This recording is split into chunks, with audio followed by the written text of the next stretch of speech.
এবছর ধানতেরাসে চন্দ্রানীর জন্য তো আমি দারুণ একটা সারপ্রাইজ প্ল্যানিং করে রেখেছি। তাই সকাল সকাল রেডি হয়ে ফার্স্টেই চলে এসেছি সেনকো গোল্ডে। বাট সেনকোতে পছন্দ মতো জিনিস না পেয়ে দেন আসলাম পিসিতে। তো আমি তো আগে থেকেই ভেবে রেখেছিলাম যে চন্দ্রানীর জন্য কি কিনবো, এন্ড পিসি থেকে একদম মন মতো জিনিস পেয়েও গেছি। তো গেছিলাম একটা জিনিস কিনতে, বাট কিনে তো নিয়েছি ম্যাডামের জন্য দুটো জিনিস। তো সারা বছর চন্দ্রানীকে এত সারপ্রাইজ দিই, আর ধানতেরাসের মতো এত ভালো একটা দিনে ওকে কিছু দেবো না, সেটা কি করে হয়? তো আমি গেছিলাম ওর জন্য সবসময় পরার একটা ব্রেসলেট কিনতে, এন্ড আমার তো এই ব্রেসলেটটা দারুণ পছন্দ হয়েছে। বাট তারপর পাশে চেইনের সেকশন থেকে ভাবলাম ম্যাডামের জন্য সবসময় পরার একটা শর্ট চেইনও নিয়ে নিই। তো শর্টের মধ্যে যেটা একটু ভারী ছিল সেটাই নিয়ে নিয়েছি। দেন এগুলো গাড়িতে ম্যাডামের কুরকুরের পিছনে রেখে চলে আসলাম ওকে পিক করতে। এসে দেখলাম ও নতুন ড্রেস পরে রেডি হচ্ছে, এন্ড আমি আজকে ফার্স্ট ওর এই নতুন পিঙ্ক রুমে আসলাম। দেন এত নতুন ড্রেস থাকা সত্ত্বেও ও তো দিওয়ালির জন্য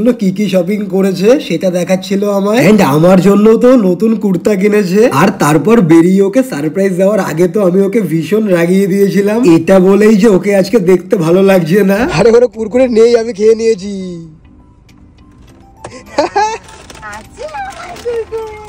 হ্যাঁ, এ আর কি আছে, আর কি আছে, কি ওগুলো কি রেখেছো তুমি গাড়িতে?